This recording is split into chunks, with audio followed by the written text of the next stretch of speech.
Hello everyone. आप सभी का फिर से स्वागत है। ये घटना चक्र पॉलिटी का डिस्कशन है जिसमें आज का टॉपिक है सर्वोच्च न्यायालय। सबसे पहले इस टॉपिक को डिस्कस करेंगे, इसके बाद इस पर आधारित अब तक जितने भी प्रश्न पूछे गए उन सभी प्रश्नों को एनालिसिस करेंगे।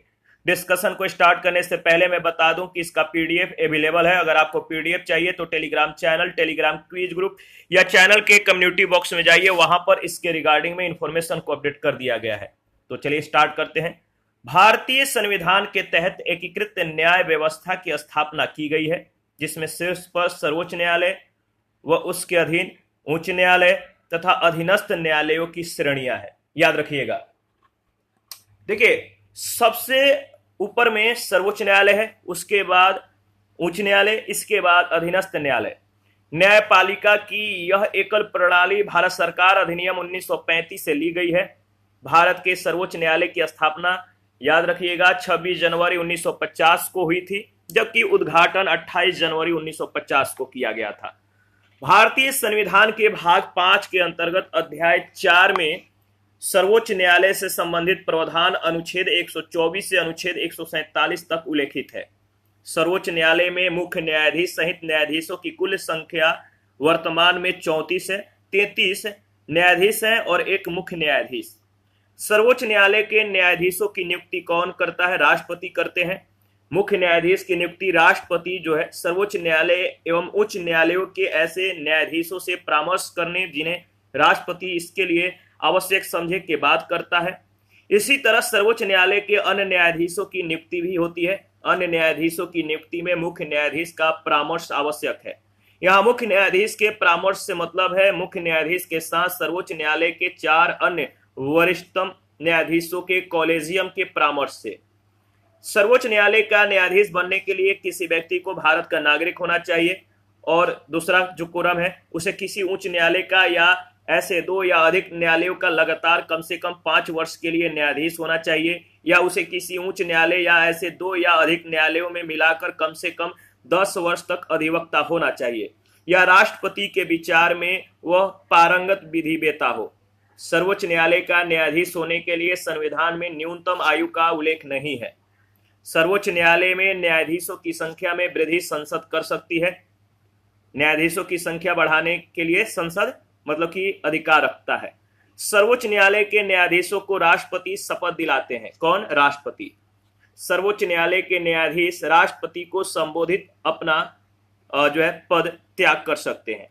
अनुच्छेद 124(4) के अनुसार सर्वोच्च न्यायालय के किसी न्यायाधीश को उसके पद से तब तक नहीं हटाया जाएगा जब तक सिद्ध कदाचार या असमर्थता के आधार पर ऐसे हटाए जाने के लिए संसद के प्रत्येक सदन के द्वारा अपनी कुल सदस्य संख्या के बहुमत तथा उपस्थित और मत देने वाले सदस्यों के कम से कम 2/3 बहुमत के द्वारा जो है समर्थित समावेदन राष्ट्रपति के समक्ष उसी सत्र में रखे जाने पर राष्ट्रपति ने आदेश नहीं दे दिया है तो तब तक नहीं हटाया जाएगा।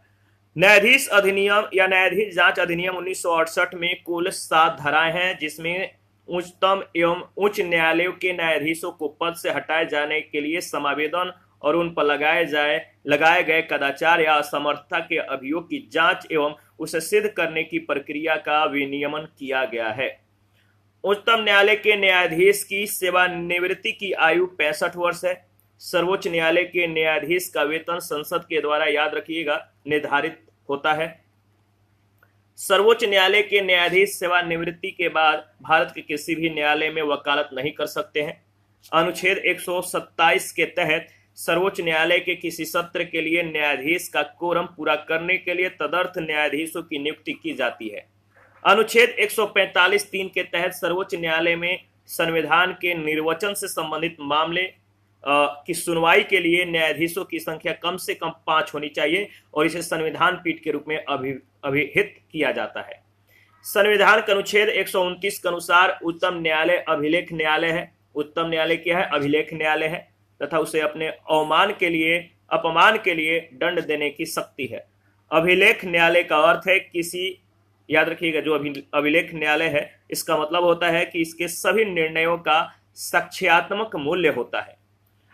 अनुच्छेद 131 के तहत केंद्र और राज्यों के बीच, 2 या अधिक राज्यों के बीच तथा भारत सरकार और किसी राज्य या राज्यों और दूसरी ओर 1 या अधिक अन्य राज्यों के बीच होने वाले विवादों का निर्णय करने की सर्वोच्च न्यायालय की शक्ति मूल अधिकारिता के अंतर्गत आती है। अनुच्छेद 132 से अनुच्छेद 136 तक सर्वोच्च न्यायालय के अपीलीय क्षेत्राधिकार का उल्लेख किया गया है। भारतीय संविधान के अनुच्छेद 136 के अंतर्गत अपील के लिए उच्चतम न्यायालय की विशेष इजाजत का प्रावधान है। अनुच्छेद 137 के अंतर्गत अपने निर्णय या आदेशों का उच्चतम न्यायालय के द्वारा रिव्यू किया जाता है, पुनर्विलोकन किया जाता है। संविधान की व्याख्या करने का अंतिम अधिकार सर्वोच्च न्यायालय को है। इस शक्ति के तहत सर्वोच्च न्यायालय के द्वारा केंद्र व राज्य दोनों स्तरों पर विधायी व कार्यकारी आदेशों की संवैधानिकता की जांच की जाती है। अधिकारातीत पाए जाने की स्थिति में इन्हें अधिक अविधिक, असंवैधानिक और अवैध घोषित किया जा सकता है। सर्वोच्च न्यायालय को भारतीय संविधान का संरक्षक तथा अभिभावक कहा जाता है। तो भारतीय संविधान का संरक्षक तथा अभिभावक किनको कहा जाता है? तो सर्वोच्च न्यायालय को। अनुच्छेद 138 के तहत सर्वोच्च न्यायालय के अधिकार क्षेत्र को बढ़ाने का अधिकार संसद को है। यानी सर्वोच्च न्यायालय के अधिकार क्षेत्र को कौन बढ़ा सकता है? तो संसद। अनुच्छेद 139 का 2 के तहत देश के किसी उच्च न्यायालय में चल रहे मामले या केस को किसी अन्य उच्च न्यायालय में भेजने का अधिकार सर्वोच्च न्यायालय को है। भारतीय संविधान के मौलिक ढांचे या आधारिक संरचना यानी बेसिक स्ट्रक्चर के सिद्धांत का स्रोत न्यायिक व्याख्या है। याद रखिए, केशवानंद भारती मामले 1973 में सर्वोच्च न्यायालय ने संविधान के मौलिक ढांचे का सिद्धांत प्रतिपादित किया। इसके तहत संविधान के किसी भी संशोधन की उच्चतम न्यायालय के द्वारा समीक्षा की जा सकती है यदि यह संशोधन संविधान के मौलिक ढांचे का उल्लंघन करता है। संविधान के अनुच्छेद 141 के अनुसार सर्वोच्च न्यायालय के द्वारा घोषित विधि भारत के सभी न्यायालयों पर आबद्ध कर होती है। अनुच्छेद 142 में उच्चतम न्यायालय की डिक्रियों और आदेशों के प्रवर्तन और प्रकटीकरण आदि के बारे में आदेश संबंधित प्रावधान है। अनुच्छेद 143 के अंतर्गत राष्ट्रपति विधि तथा तथ्य के व्यापक महत्व के प्रश्न पर सर्वोच्च न्यायालय से परामर्श ले सकते हैं। पहला प्रश्न है, भारत में उच्चतम न्यायालय का उद्घाटन किस तिथि में हुआ था? भारत में उच्चतम न्यायालय का उद्घाटन किस तिथि में हुआ था? तो याद रखिएगा 28 जनवरी 1950 को, बी ऑप्शन। भारत में उच्चतम न्यायालय का उद्घाटन 28 जनवरी 1950 को हुआ, जबकि इसकी स्थापना भारतीय संविधान के अनुच्छेद 124 के तहत 26 जनवरी 1950 को हुई थी। सेकंड प्रश्न है, भारत के सर्वोच्च न्यायालय की स्थापना हुई थी? भारत के सर्वोच्च न्यायालय की स्थापना हुई थी तो याद रखिएगा भारतीय संविधान के द्वारा, डी ऑप्शन। थर्ड नंबर है, भारत के उच्चतम न्यायालय में न्यायाधीशों की संख्या में वृद्धि करने की शक्ति किसमें निहित है? भारत के उच्चतम न्यायालय में न्यायाधीशों की संख्या में वृद्धि करने की शक्ति किसमें निहित है? तो आपको मालूम है, सही जवाब क्या होगा? पार्लियामेंट यानी संसद को है, बी ऑप्शन बिल्कुल करेक्ट ऑप्शन है। भारतीय संविधान का अनुच्छेद 124 में उच्चतम न्यायालय के गठन के संबंध में प्रावधान किया गया है, जिसमें यह कहा गया है कि उच्चतम न्यायालय में एक मुख्य न्यायाधीश और 7 अन्य न्यायाधीश होंगे तथा संसद समय समय पर विधि के द्वारा न्यायाधीशों की संख्या का निर्धारण कर सकती है। संसद ने न्यायाधीशों की संख्या को निर्धारित करने के लिए 1956 में उच्चतम न्यायालय अधिनियम 1956 पारित किया और न्यायाधीशों की संख्या 10 कर दी। इस अधिनियम में संशोधन करके न्यायाधीशों की संख्या समय समय पर बढ़ाई गई है। वर्तमान में उच्चतम न्यायालय में न्यायाधीशों की अधिकतम स्वीकृत संख्या मुख्य न्यायाधीश के अतिरिक्त 33 है। ठीक है, मुख्य न्यायाधीश के अलावा 33 है। अगर मुख्य न्यायाधीश को जोड़ दिया जाए तो 34। फोन नंबर है, भारत के सर्वोच्च न्यायालय में न्यायाधीशों की वर्तमान स्वीकृत संख्या है। भारत के सर्वोच्च न्यायालय में न्यायाधीशों की वर्तमान स्वीकृत संख्या है। तो देखिए, कोई इसमें जो है ऑप्शन सही नहीं है, डाउटफुल ऑप्शन है। इसके बारे में ऑलरेडी हम लोगों ने डिस्कस किया था, दोबारा से डिस्कस कर लेते हैं। भारत में सर्वोच्च न्यायालय की स्थापना भारतीय संविधान के अनुच्छेद 124 के तहत की गई है। 124 में, आर्टिकल 124 में न्यायाधीशों की संख्या का भी उल्लेख है। जब संविधान प्रारंभ हुआ तब उच्चतम न्यायालय में न्यायाधीशों की संख्या मुख्य न्यायाधीश सहित कुल 8 थी। अनुच्छेद 124(1) के प्रावधान के तहत संसद ने उच्चतम न्यायालय अधिनियम 1956 के द्वारा इस संख्या को 11 कर दिया। 1960 में बढ़ाकर 14, 1978 में 18 1986 में 26 और 2008 के अधिनियम के तहत मुख्य न्यायाधीशों के अतिरिक्त सर्वोच्च न्यायालय में न्यायाधीशों की कुल संख्या 30 रखने का प्रावधान किया गया। सर्वोच्च न्यायालय संशोधन अधिनियम 2019 के तहत मुख्य न्यायाधीशों के अतिरिक्त न्यायाधीशों की संख्या को जो है 30 से बढ़ाकर 33 कर दिया गया। वर्तमान में मुख्य न्यायाधीशों के जो संख्या है मुख्य न्यायाधीश सहित 34 है, यानी 33 न्यायाधीश और एक मुख्य न्यायाधीश। 5 नंबर है, सर्वोच्च न्यायालय में एक मुख्य न्यायाधीश के अतिरिक्त कितने न्यायाधीश होते हैं? सर्वोच्च न्यायालय में एक मुख्य न्यायाधीश के अतिरिक्त कितने न्यायाधीश होते हैं? सही जवाब है, देखिए, सर्वोच्च न्यायालय में एक मुख्य न्यायाधीश के अतिरिक्त कितने न्यायाधीश होते हैं? वर्तमान के संदर्भ में अगर बात करें तो 34 है, एक मुख्य न्यायाधीश और अन्य 33 जो है मतलब कि न्यायाधीश। ऑप्शन सही नहीं है। 6 नंबर है, मंत्रिमंडल के फरवरी 2008 में लिए गए निर्णय के अनुसार सरकार उच्चतम न्यायालय में जजों की संख्या में वृद्धि करेगी। इस निर्णय के अंतर्गत भारत के मुख्य न्यायाधीश को छोड़कर उच्चतम न्यायालय में जजों की संख्या तब होगी, कितनी होगी? मंत्रिमंडल के फरवरी 2008 में लिए गए एक निर्णय के अनुसार सरकार उच्चतम न्यायालय में जजों की संख्या में वृद्धि करेगी। इस निर्णय के अंतर्गत भारत के मुख्य न्यायाधीश को छोड़कर उच्चतम न्यायालय में जजों की संख्या तब होगी, कितनी? तो याद रखिएगा, सही ऑप्शन नहीं है, आपको मालूम है। 7 नंबर है, सर्वोच्च न्यायालय में न्यायाधीश नियुक्त होने के लिए व्यक्ति को कम से कम कितने वर्ष उच्चतम न्यायालय का एडवोकेट होना चाहिए? सर्वोच्च न्यायालय में न्यायाधीश नियुक्त होने के लिए व्यक्ति को कम से कम कितने वर्ष तक जो है उच्च न्यायालय का एडवोकेट होना जरूरी है? तो याद रखिएगा 10 वर्ष, 10 ईयर, यानी बी ऑप्शन। संविधान के अनुच्छेद 124 के तहत उच्चतम न्यायालय के न्यायाधीशों की नियुक्ति होती है। उच्चतम न्यायालय का प्रत्येक न्यायाधीश राष्ट्रपति के द्वारा नियुक्त किया जाता है। राष्ट्रपति उच्चतम न्यायालय या उच्च न्यायालयों में किसी भी न्यायाधीश की नियुक्ति भारत के मुख्य न्यायाधीश की राय के अनुरूप करेगा। अनुच्छेद 124(3) के अनुसार उच्चतम न्यायालय में न्यायाधीशों की नियुक्ति के लिए निम्नलिखित योग्यताएं होनी चाहिए। पहली योग्यता है कि वो भारत का नागरिक हो। दूसरी, एक या अधिक उच्च न्यायालय का कम से कम 5 वर्ष का न्यायाधीश रहा हो। तीसरा है एक या अधिक उच्च न्यायालय में कम से कम 10 वर्ष तक अधिवक्ता रहा हो, या वह राष्ट्रपति की राय में पारंगत विधिवेता हो। कोई एक इसमें फुलफिल करता हो। पहला कि वो भारत का नागरिक हो, ये जरूरी है। इसके बाद इन तीनों में से कोई मतलब एक अपना कोरम पूरा करता हो। 8 नंबर है, भारतीय सर्वोच्च न्यायालय में न्यायाधीशों की नियुक्ति कौन करता है? सेम प्रश्न सेम जवाब। अगर आपने थोड़ा भी केयर किया है, ध्यान से चीजों को समझा है, तो सही जवाब क्या होगा आप कमेंट में हमें बता पाएंगे। भारतीय सर्वोच्च न्यायालय में न्यायाधीशों की नियुक्ति कौन करता है? तो याद रखिएगा, सही जवाब हो जाएगा प्रेसिडेंट यानी राष्ट्रपति, यानी बी ऑप्शन बिल्कुल करेक्ट ऑप्शन है। ठीक है, आगे बढ़ते हैं। नेक्स्ट 9 नंबर, सर्वोच्च न्यायालय के एक न्यायाधीश का त्याग पत्र किसको संबोधित होता है?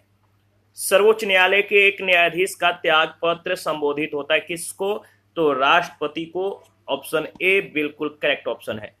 भारतीय संविधान के अनुच्छेद 124(2) के परंतु के खंड क के अनुसार सर्वोच्च न्यायालय का कोई न्यायाधीश राष्ट्रपति को संबोधित अपने हस्ताक्षर सहित त्याग पत्र के द्वारा अपना पद त्याग कर सकता है। राष्ट्रपति अपने हस्ताक्षर और मुद्रा सहित अधिपत्र के द्वारा उच्चतम न्यायालय के प्रत्येक न्यायाधीश की नियुक्ति करता है। प्रश्न संख्या 10 है, सर्वोच्च न्यायालय का न्यायाधीश अपने पद से त्याग पत्र किसको लिखकर दे सकता है? सर्वोच्च न्यायालय का न्यायाधीश अपने पद से त्याग पत्र किसको लिखकर दे सकता है?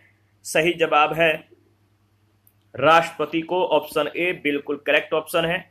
आगे बढ़ते हैं। नेक्स्ट प्रश्न संख्या 11 है, उच्चतम न्यायालय के न्यायाधीश किस प्रकार हटाए जा सकते हैं? उच्चतम न्यायालय के न्यायाधीश किस प्रकार हटाए जा सकते हैं? तो राष्ट्रपति के द्वारा संसद के सिफारिश पर, डी ऑप्शन। उच्चतम न्यायालय के किसी न्यायाधीश को राष्ट्रपति के द्वारा साबित कदाचार या असमर्थता के आधार पर संसद के सिफारिश पर हटाया जा सकता है। उच्चतम न्यायालय के किसी न्यायाधीश को साबित कदाचार या असमर्थता के आधार पर हटाए जाने के लिए संसद के प्रत्येक सदन के द्वारा अपनी कुल सदस्य संख्या के बहुमत के द्वारा तथा उपस्थित और मत देने वाले सदस्यों के कम से कम 2/3 बहुमत के द्वारा समर्थित समावेदन को राष्ट्रपति के समक्ष भेजना होता है। ऐसे समावेदन के राष्ट्रपति के समक्ष उसी सत्र में रखे जाने पर राष्ट्रपति के आदेश से उस न्यायाधीश को पद से हटाया जा सकता है। उच्चतम न्यायालय के न्यायाधीश को हटाने तथा तत्संबंधी जांच की प्रक्रिया का संसदीय विधि के द्वारा विनियमन अनुच्छेद 124(5) में प्रावधानित है। उच्चतम न्यायालय के न्यायाधीश को हटाने की प्रक्रिया भी यही है। महाभियोग यानी इम्पीचमेंट शब्द का प्रयोग संविधान में केवल राष्ट्रपति को हटाने के लिए किया गया है। उच्च न्यायालय या उच्चतम न्यायालय के न्यायाधीश को हटाने के लिए महाभियोग शब्द का प्रयोग नहीं किया गया है। इसके लिए जो है संविधान में रिमूव यानी हटाना शब्द प्रयोग हुआ है। 12 नंबर है, निम्नलिखित कथनों पर विचार कीजिए। निम्नलिखित कथनों पर विचार कीजिए। 4 कथन है, कौन कौन से कथन सही हैं आपको बताना है।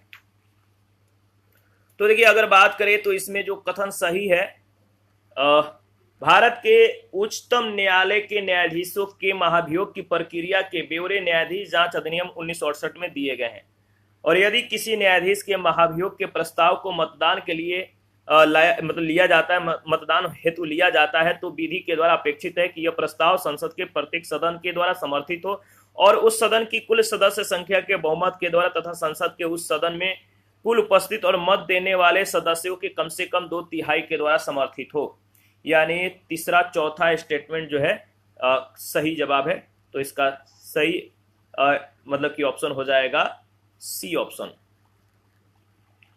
न्यायाधीश जांच अधिनियम 1968 की धारा 3 के खंड 1B के अनुसार उच्चतम या उच्च न्यायालय के किसी न्यायाधीश पर महाभियोग चलाने के प्रस्ताव को लोकसभा अध्यक्ष तथा राज्यसभा का सभापति स्वीकार या अस्वीकार कर सकता है। संविधान के अनुच्छेद 124(4) में उच्चतम न्यायालय के किसी न्यायाधीश को पद मुक्त करने का आधार और प्रक्रिया विहित है, किंतु अक्षमता और कदाचार को परिभाषित नहीं किया गया है, इसीलिए कथन 2 भी गलत है। न्यायाधीश अधिनियम 1968 में कुल 7 धाराएं हैं, जिसमें उच्चतम एवं उच्च न्यायालय के न्यायाधीशों के महाभियोग जो है संसद में ऐसे समावेदन के रखे जाने तथा न्यायाधीश के कदाचार या असमर्थता की जांच, उसे सिद्ध करने की प्रक्रिया और ब्यौरे का वर्णन करता है, इसलिए कथन तीसरा सत्य है। भारतीय संविधान के अनुच्छेद 124(4) में विहित प्रक्रिया के अनुसार किसी न्यायाधीश के महाभियोग का प्रस्ताव संसद के प्रत्येक सदन में उस सदन की कुल सदस्य संख्या के बहुमत के द्वारा तथा उपस्थित और मत देने वाले सदस्यों के 2/3 बहुमत के द्वारा पारित होना चाहिए। इस प्रकार पारित प्रस्ताव पर राष्ट्रपति की अनुमति प्राप्त होने के पश्चात वह न्यायाधीश पदमुक्त हो जाएगा। 13 नंबर है, सर्वोच्च न्यायालय के न्यायाधीश के बाद भारत के राष्ट्रपति के द्वारा हटाए जा सकते हैं। सर्वोच्च न्यायालय के न्यायाधीश ... के बाद भारत के राष्ट्रपति के द्वारा हटाए जा सकते हैं। इसका सही जवाब क्या होगा बताइए। इसका सही जवाब हो जाएगा सर्वोच्च न्यायालय के न्यायाधीश संसद में महाभियोग प्रस्ताव पारित होने के बाद भारत के राष्ट्रपति के द्वारा हटाए जा सकते हैं, डी ऑप्शन। 14 नंबर है, सर्वोच्च न्यायालय में सेवानिवृत्ति की आयु है, कितनी है। सर्वोच्च न्यायालय में सेवानिवृत्ति की आयु क्या है, तो याद रखिएगा 65 वर्ष, डी ऑप्शन। सर्वोच्च न्यायालय में न्यायाधीशों के लिए सेवानिवृत्ति की आयु 65 वर्ष है, जबकि उच्च न्यायालय में यह 62 वर्ष है। 15 सर्वोच्च न्यायालय के न्यायाधीशों की सेवानिवृत्ति की उम्र क्या है। सर्वोच्च न्यायालय के न्यायाधीशों की सेवानिवृत्ति की उम्र क्या है, तो याद रखिएगा 65 वर्ष, कितना 65 ईयर, यानी सी ऑप्शन बिल्कुल करेक्ट ऑप्शन है। 16 नंबर है, उच्चतम न्यायालय के न्यायाधीशों का वेतन निर्धारण किया जाता है। उच्चतम न्यायालय के न्यायाधीशों का वेतन निर्धारण किया जाता है, सही जवाब है संसद के द्वारा, सी ऑप्शन बिल्कुल करेक्ट ऑप्शन है। संविधान के अनुच्छेद 125(1) के तहत उच्चतम न्यायालय के न्यायाधीशों के वेतन का निर्धारण संसद के द्वारा बनाई गई विधि के तहत किया जाता है। 17 भारत के उच्चतम न्यायालय की स्वायत्तता की रक्षा के लिए क्या प्रावधान है। भारत के उच्चतम न्यायालय की स्वायत्तता की रक्षा के लिए क्या प्रावधान है, तो इसमें देखिए 4 स्टेटमेंट है, कौन से कथन सही है आपको बताना है। इसमें जो पहला स्टेटमेंट है, उच्चतम न्यायालय के न्यायाधीशों की नियुक्ति करते समय भारत के राष्ट्रपति को भारत के मुख्य न्यायाधीश से विचार विमर्श करना पड़ता है, बिल्कुल सही। इसके बाद तीसरा है, न्यायाधीशों का वेतन भारत के संचित निधि पर आरोपित होता है, जिस पर विधानमंडल को अपना मत नहीं देना होता है। पहला तीसरा स्टेटमेंट सही है, दूसरा चौथा गलत है, यानी पहला तीसरा ऑप्शन ए में दिया गया है। उच्चतम न्यायालय को देश के संविधान का प्रहरी माना जाता है। उसकी स्वायत्ता को बनाए रखने के लिए संविधान में कई उपबंध मौजूद हैं। उच्चतम न्यायालय के न्यायाधीशों की नियुक्ति करते समय राष्ट्रपति को उच्चतम न्यायालय के मुख्य न्यायाधीश से परामर्श करना आवश्यक होगा। न्यायाधीशों को राजनीति के प्रभाव से दूर रखने के लिए उनका वेतन भारत के संचित निधि पर भारित होता है, जिसके लिए संसद में मतदान नहीं होता है। 18 नंबर है, निम्नलिखित कथनों पर विचार कीजिए। निम्नलिखित कथनों पर विचार कीजिए। तो दो कथन है, कौन कौन से कथन सही हैं आपको बताना है। देखिए, अगर देखा जाए तो इन दोनों में से कोई भी कथन सही नहीं है, न तो पहला नहीं दूसरा। कैसे? संविधान के अनुच्छेद 138 के तहत संसद विधि बनाकर उच्चतम न्यायालय की संघ सूची के संबंध में अतिरिक्त अधिकारिता को विस्तारित कर सकती है, इसीलिए पहला कथन गलत है। उच्चतम न्यायालय के अधिकारी और सेवक अनुच्छेद 146 वन के तहत तथा उच्च न्यायालय के अधिकारी और सेवक अनुच्छेद 229 वन के तहत संबंध मुख्य न्यायमूर्ति के द्वारा या उसके द्वारा निर्दिष्ट न्यायाधीश या अधिकारी के द्वारा नियुक्त किए जाते हैं तथा अनुच्छेद 146(5) के तहत जहां उच्चतम न्यायालय का प्रशासनिक व्यय भारत के संचित निधि पर भारित होता है, वहीं अनुच्छेद 229(3) के तहत उच्च न्यायालय का प्रशासनिक व्यय राज्य के संचित निधि पर भारित होता है। 19 नंबर है, सेवानिवृत्ति होने के पश्चात सर्वोच्च न्यायालय के न्यायाधीश वकालत कर सकते हैं। कहाँ? सेवानिवृत्त होने के बाद सर्वोच्च न्यायालय के न्यायाधीश वकालत कर सकते हैं। याद रखिएगा, किसी भी न्यायालय में नहीं, किसी भी न्यायालय में वकालत नहीं कर सकते हैं। संविधान के अनुच्छेद 124(7) के अनुसार सेवानिवृत्ति होने के बाद सर्वोच्च न्यायालय के जो न्यायाधीश हैं किसी भी न्यायालय में वकालत नहीं कर सकते, जबकि अनुच्छेद 220 के अनुसार उच्च न्यायालय के न्यायाधीश सेवानिवृत्त होने के बाद उच्चतम न्यायालय में एवं अन्य उच्च न्यायालयों में, जिस उच्च न्यायालय में अस्थायी न्यायाधीश रहे हों उसमें नहीं, इसके बाद जो है अन्य में वकालत कर सकते हैं। 20 नंबर है, भारत के सर्वोच्च न्यायालय के कार्यवाहक मुख्य न्यायाधीश की नियुक्ति करता है। भारत के सर्वोच्च न्यायालय के कार्यवाहक मुख्य न्यायाधीश की नियुक्ति करता है कौन? तो याद रखिएगा, राष्ट्रपति करते हैं, यानी सी ऑप्शन बिल्कुल करेक्ट ऑप्शन है। अनुच्छेद 126 के अनुसार सर्वोच्च न्यायालय के कार्यवाहक मुख्य न्यायाधीश की नियुक्ति राष्ट्रपति के द्वारा की जाती है। ऐसा तब किया जाता है जब मुख्य न्यायाधीश का पद रिक्त हो या वह अपने कर्तव्यों का निर्वहन करने में असमर्थ हो। 21 है, भारत के कार्यवाहक मुख्य न्यायाधीश की नियुक्ति कौन करता है? भारत के कार्यवाहक मुख्य न्यायाधीश की नियुक्ति कौन करता है? तो सही जवाब हो जाएगा राष्ट्रपति, सी ऑप्शन। 22 नंबर है, सर्वोच्च न्यायालय के न्यायाधीशों की नियुक्ति की जाती है राष्ट्रपति के द्वारा। सर्वोच्च न्यायालय के न्यायाधीशों की नियुक्ति की जाती है राष्ट्रपति के द्वारा, किसके सलाह पर आपको बताना है। तो देखिए, सर्वोच्च न्यायालय के मुख्य न्यायाधीश से परामर्श के साथ सर्वोच्च न्यायालय के न्यायाधीशों की नियुक्ति की जाती है, किसके द्वारा? राष्ट्रपति के द्वारा। सर्वोच्च न्यायालय के न्यायाधीशों की नियुक्ति भारतीय संविधान के अनुच्छेद 124(2) के तहत राष्ट्रपति के द्वारा सर्वोच्च न्यायालय के और राज्यों के उच्च न्यायालयों के ऐसे न्यायाधीशों से परामर्श के बाद जिनसे राष्ट्रपति इस प्रयोजन के लिए परामर्श करना आवश्यक समझे की जाती है, परंतु मुख्य न्यायमूर्ति से भिन्न किसी न्यायाधीश की नियुक्ति की स्थिति में मुख्य न्यायमूर्ति से परामर्श आवश्यक है। 1993 में दिए गए निर्णय में सर्वोच्च न्यायालय ने इस संबंध में मुख्य न्यायाधीश की सलाह न्यायाधीशों के साथ संरचित कॉलेजियम की सलाह को राष्ट्रपति के लिए बाध्यकारी बना दिया। 1998 में मुख्य न्यायाधीश की सलाह को व्याख्यायित करते हुए मुख्य न्यायाधीश के साथ सर्वोच्च न्यायालय के 4 अन्य वरिष्ठ न्यायाधीश के कॉलेजियम का परामर्श लिखित आवश्यक होने का निर्णय दिया गया। साथ ही राष्ट्रपति को इस अनुशंसा को पुनर्विचार के लिए सर्वोच्च न्यायालय को वापस भेजने की छूट दी गई, परंतु पुनर्विचार के बाद भी पुनः वही नाम प्रस्तावित किए जाने पर राष्ट्रपति उसे स्वीकृत करने के लिए बाध्य है। 23 नंबर है, भारत के सर्वोच्च न्यायालय ने किस वर्ष में न्यायाधीशों की नियुक्ति के लिए कॉलेजियम व्यवस्था को अपनाया था? भारत के सर्वोच्च न्यायालय ने किस वर्ष में न्यायाधीशों की नियुक्ति के लिए कॉलेजियम व्यवस्था को अपनाया था? तो 1993 में। भारत के सर्वोच्च न्यायालय ने उच्चतम और उच्च न्यायालयों के न्यायाधीशों की नियुक्ति एवं उच्च न्यायालयों के न्यायाधीशों के स्थानांतरण के लिए 1993 में कॉलेजियम व्यवस्था को अपनाया गया। 1993 में supreme court advocates on record association बनाम यूनियन ऑफ इंडिया मामले में सर्वोच्च न्यायालय जो है सर्वप्रथम उच्चतम न्यायालय की 9 सदस्यीय संविधान पीठ के द्वारा न्यायाधीशों की नियुक्ति के लिए कॉलेजियम की व्यवस्था का निर्णय दिया गया। इसी निर्णय के तहत मुख्य न्यायाधीश के साथ सर्वोच्च न्यायालय के 2 अन्य वरिष्ठ न्यायाधीशों का कॉलेजियम निर्धारित किया गया था, जिसे राष्ट्रपति के द्वारा मांगे गए परामर्श पर उच्चतम न्यायालय की 9 सदस्यीय संविधान पीठ ने जो है 1998 में विस्तारित कर मुख्य न्यायाधीश के साथ सर्वोच्च न्यायालय के 4 अन्य वरिष्ठतम न्यायाधीशों से संरचित कर दिया। 24 है, सर्वोच्च न्यायालय के उस मंडल में जो सर्वोच्च न्यायालय में जजों की नियुक्ति की अनुशंसा से संबंधित है में सर्वोच्च न्यायालय के मुख्य न्यायाधीश के अतिरिक्त कुछ अन्य वरिष्ठ न्यायाधीश होते हैं। ऐसे अन्य न्यायाधीश जो इस मंडल के सदस्य होते हैं की संख्या कितनी होती है? की संख्या 4 होती है, याद रखिएगा, बी ऑप्शन।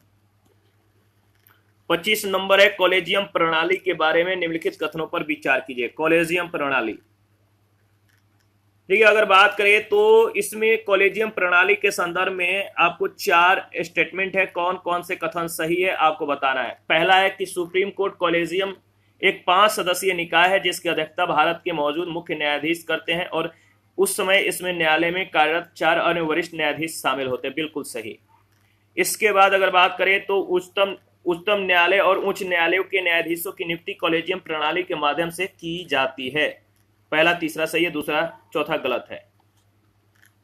इसके बारे में अगर बात करें तो देखिए, उच्चतम न्यायालय का कॉलेजियम एक 5 सदस्यीय निकाय है जिसकी अध्यक्षता भारत के मौजूद मुख्य न्यायाधीश करते हैं, CJI करते हैं, चीफ जस्टिस ऑफ इंडिया करते हैं, और इसमें उच्चतम न्यायालय में कार्यरत 4 अन्य वरिष्ठतम न्यायाधीश शामिल होते हैं। उच्चतम न्यायालय तथा उच्च न्यायालयों के न्यायाधीशों की जो नियुक्ति और उच्च न्यायालयों के न्यायाधीशों का स्थानांतरण जो होता है वो किसके द्वारा होता है? राष्ट्रपति के द्वारा उच्चतम न्यायालय के कॉलेजियम के सिफारिश पर। कॉलेजियम प्रणाली की स्थापना संसद में नहीं बल्कि उच्चतम न्यायालय ने सेकंड जजेज मामले 1993 में की। न्यायमूर्ति PN भगवती 1981 के फर्स्ट जजेज मामले में निर्णय देने वाली 7 सदस्यीय संविधान पीठ में शामिल थे। इस प्रकार प्रश्नगत कथनों में केवल पहला तीसरा सही है। 26 नंबर है, निम्नलिखित में से किसमें उच्चतर न्यायालयों के न्यायाधीशों की नियुक्ति में कार्यपालिका, विधायिका और मुख्य न्यायाधीश की भागीदारी की अनुशंसा की गई है? निम्नलिखित में से किसमें उच्चतर न्यायालयों के न्यायाधीशों की नियुक्ति में कार्यपालिका, विधायिका और मुख्य न्यायाधीश की भागीदारी की अनुशंसा की गई है? तो याद रखिएगा, द्वितीय प्रशासनिक सुधार आयोग यानी सी ऑप्शन। द्वितीय प्रशासनिक सुधार आयोग के द्वारा उच्चतर न्यायालयों के न्यायाधीशों की नियुक्ति में कार्यपालिका, विधायिका और मुख्य न्यायाधीश की भागीदारी की अनुशंसा की गई है। इस आयोग का गठन 31 अगस्त 2005 को वीरप्पा मोइली की अध्यक्षता में किया गया था। 27 नंबर है, भारत के सर्वोच्च न्यायालय में निम्नलिखित में से किस प्रकार के न्यायाधीश या न्यायाधीशों की नियुक्ति की जा सकती है? भारत के सर्वोच्च न्यायालय में निम्नलिखित में से किस प्रकार के न्यायाधीश या न्यायाधीशों की नियुक्ति की जा सकती है? तो पहला सही है और दूसरा गलत है, यानी ऑप्शन ए।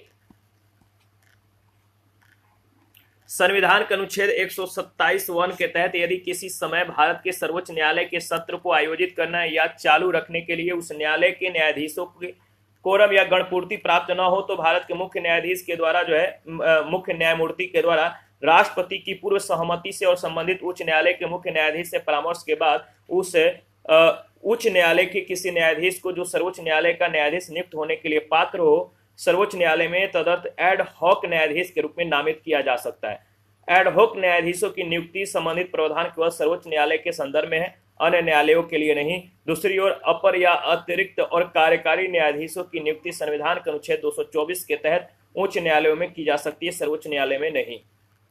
28 से सर्वोच्च न्यायालय में तदर्थ यानी एड हॉक न्यायाधीशों की नियुक्ति होती है जब सर्वोच्च न्यायालय में एड हॉक न्यायाधीशों की नियुक्ति होती है जब, याद रखिएगा 28 नंबर है जब, बताइए सही जवाब हो जाएगा जब न्यायालय के किसी सत्र के लिए न्यायाधीशों का कोरम नहीं होता है। 29 नंबर है, भारतीय संविधान में एड हॉक न्यायाधीशों की नियुक्ति का प्रावधान है। भारतीय संविधान में तदर्थ न्यायाधीशों की नियुक्ति का जो प्रावधान है सर्वोच्च न्यायालय में, ऑप्शन ए। 30 नंबर है, भारतीय न्यायपालिका के संदर्भ में निम्नलिखित कथनों पर विचार कीजिए। भारतीय न्यायपालिका के संदर्भ में निम्नलिखित कथनों पर विचार कीजिए। सही जवाब क्या होगा बताइए?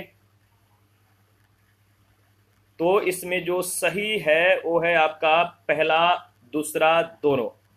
पहला दूसरा दोनों, यानी भारत के राष्ट्रपति की पूर्वानुमति से भारत के मुख्य न्यायमूर्ति के द्वारा उच्चतम न्यायालय से सेवानिवृत्त किसी न्यायाधीश को उच्चतम न्यायालय के न्यायाधीश के पद पर बैठने और कार्य करने के लिए बुलाया जा सकता है। दूसरा, भारत में किसी भी उच्च न्यायालय को अपने निर्णय के पुनर्विलोकन की शक्ति प्राप्त है, जैसा कि उच्चतम न्यायालय के पास है, यानी सी ऑप्शन।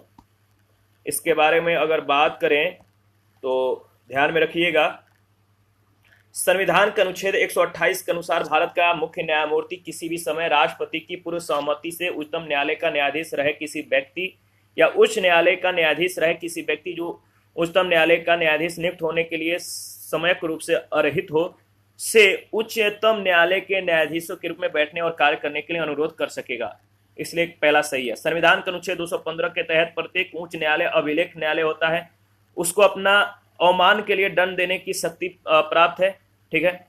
और पोटा कलाथिल रामकृष्णन बनाम तहसीलदार तिरूर एवं अन्य वाद में यह निर्णय दिया गया कि अभिलेख न्यायालय होने के कारण उच्च न्यायालय संविधान के अनुच्छेद 226 के तहत अपने निर्णयों का पुनर्विलोकन कर सकता है। उल्लेखनीय है कि उच्चतम न्यायालय इसको संविधान के अनुच्छेद 137 के तहत अपने द्वारा दिए गए आदेश या सुनाए गए निर्णय का पुनर्विलोकन करने की शक्ति प्राप्त है।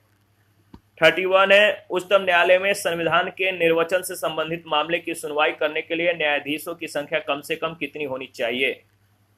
उच्चतम न्यायालय में संविधान के निर्वचन से संबंधित मामले की सुनवाई करने के लिए न्यायाधीश की संख्या कम से कम कितनी होनी चाहिए, तो याद रखिएगा कितनी होनी चाहिए, 5।